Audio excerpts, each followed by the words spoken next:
Hello and welcome back to Wireman's Whimsy. Today we are going to make this Love and Thanks to a Dear Friend card. We are using 3 of the new in colors, the Fresh Freesia, Soft Succulent, and the Pale Papaya. So there's a lot to this card. It's a little bit more complicated than the ones I normally do, but we are going to need a regular card base in the Fresh Freesia, a piece of Soft Succulent in 5 1/4 by 4, and a piece of the basic white in 5 by 3 3/4. We're also going to need a piece of white cardstock big enough to fit the peony stamp on, and a piece big enough for the greeting and the Stitched So Sweetly die to cut it out. So we are using the Prized Peony stamp set for the large flower and the greeting.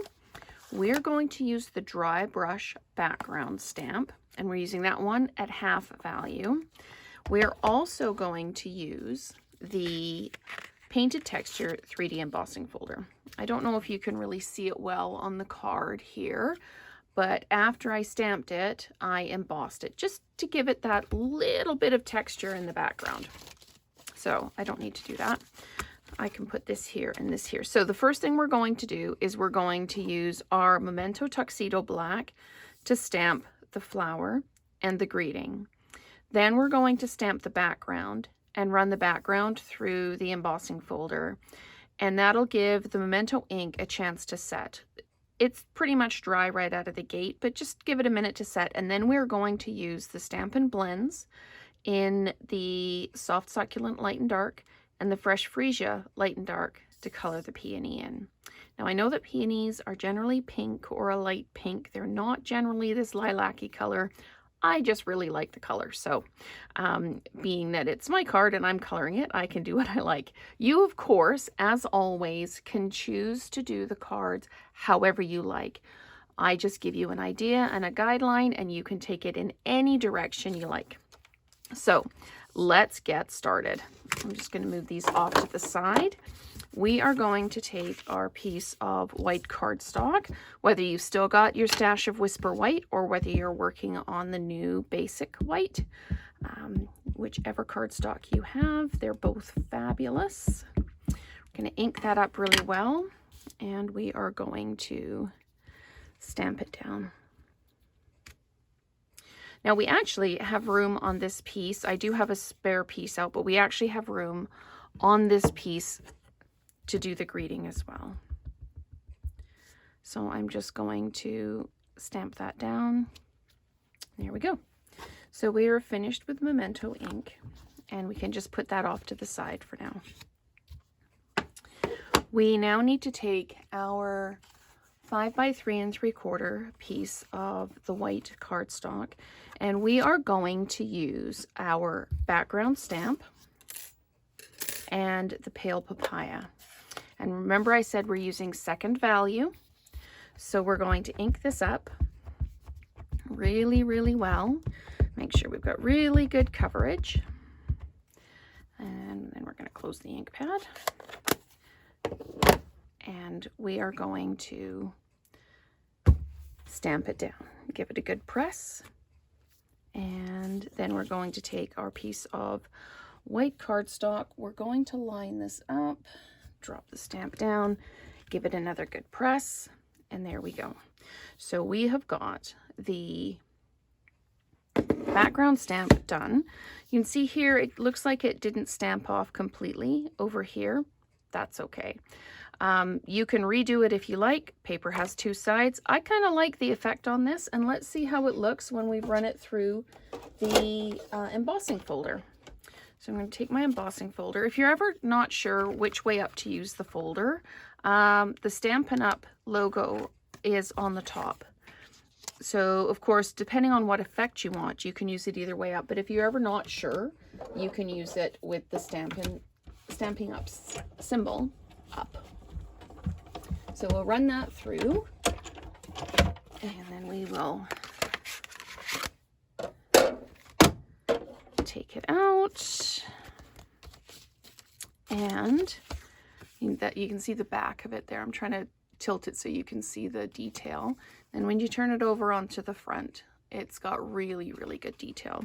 So let's just put some pieces of the card together. I'm just going to use my Stampin' Seal and adhere the soft succulent card front to the Fresh Freesia card base. Line that up, drop it down. We can also adhere the Pale Papaya piece at this point as well. I have dimensionalized the heck out of the flower and the greeting, but everything else is just flat adhered. So that is our card base and front. Now let's go in and color. So you can feel free to fast forward if you like. As I color this, I know it's can be like watching paint dry to watch somebody else color. So I'm going to use my dark soft succulent. I'm going to use the pen end, the smaller end, and I'm just going to color in the leaves on the bud, and I'm going to do the stems as well. So just coming in and just coloring it. And I'm using the dark for this. Just as a preference, you can use the light here if you want. And then I'm just going to do a squiggle down the center of the leaves just to give it a bit of depth when I color it in. And I am going to color in using the light soft succulent. And there's a leaf up here, just like this, and there is kind of the base of this here. And if there's any spots that you've missed, you can color in with the lighter color. It just gives it a bit of depth. And when I go over the squiggle I put in the middle, I'm kind of doing a circular motion just to kind of blend it so that it starts to work together. Just like that. And then I'm just going to come up in here a little bit and then do up these leaves here. When I do the flower itself, Stampin' Up! Has created these, detailed stamps, and there's shadows and light already inked into the stamp itself. So I'm going to use those as my guidelines. I'm going to take my dark Fresh Freesia, using the wide brush end, and I'm just going to come in and I'm going to use those dark areas as kind of a guideline where I'm going to use my dark color. And you can dot it in if you like, or you can just let the Memento ink kind of stand for itself. And that's one of the reasons you want to use the Memento ink on this, is because it won't bleed. If you use just regular ink and you're doing a lot of coloring, it can start to muddy the colors that you're using, and this will stay nice and fresh. I'm going to come in now with the light Fresh Freesia and just start pulling those dark areas in and color in like this. It does, as you can see, it's kind of light now. It does darken up a little bit. So with this one, I can literally just come in and start doing swirly coloring. You can color quite quickly. And then just bring it out to the edges.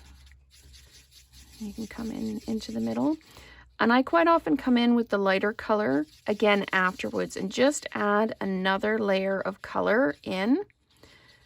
I think the Stampin' Blends are one of the best products that you can buy as far as coloring. Of course, each product has its own sort of specialty. I love these. I can't color to save my life. I can't shade. I can't blend. But you put these Stampin' Blend markers in my hand and I'm an artist. I cannot believe how good they make my work look. So that's how I colored that in. Awesome. Okay, so that's done. Thank you for sticking with me through that. It can, like I say, it can be a very slow process. It feels like a quick time for the person doing the video, but for the person watching it, it's epic and forever. So I'm just going to layer up the die here, and I can cut both of these out at once because they're not going to, the dies aren't going to impact each other. But what it means is I do need to just stick this down with a sticky note just to make sure it stays put. So we'll just place that down, and then we'll use the soft succulent, the Stitched So Sweetly tie. I've got that soft succulent color in my head. Okay, and then we're going to use another sticky note just to keep that where we want it to be. And then we're going to sandwich it up, run it through the machine, and then we can dimensionalize it onto the front of the card. So I appreciate all the comments that you leave about my videos, and hearing from new subscribers and hearing that, you know, you weren't too sure about a stamp suite or that, and then you've seen the video and you're convinced now that yes, it's something that you can use. So I love hearing your stories. I love hearing what your favorite products are. And if there's something that you would like me to do a video on, I am more than happy to do the video. You might, if I don't have the product, you just need to wait for me to order it and have it in, and then I can do the videos. But I do respond to all the comments, and I do appreciate the time you take to send them. So we are going to dimensionalize. That's our flower cutout. You can keep going in and adding color to it if you want, as much or as little as you like. It's again, as I said, it's your project, it's your card. You know, feel free to do what you want, and just use what I'm do as a guideline. I've cut out the side piece, and I'm just going to use that along the stem there because it's too small a space for a large dimensional. Now I've done this so it's kind of facing up, just kind of in the middle. And then we need a couple of dimensionals for the greeting. So we'll pop that down there like that. And just place this on the front of the card. It's towards the bottom and offset. I just covered up the bottom of the stem with the greeting. And just hold it down, and then you can align it. And there you go. So thank you very much for staying with the video and watching it to the end. If there is anything you'd like to purchase, please use the links below. And the new in colors will be available on May 4th. So thank you so much for watching. We will see you next time.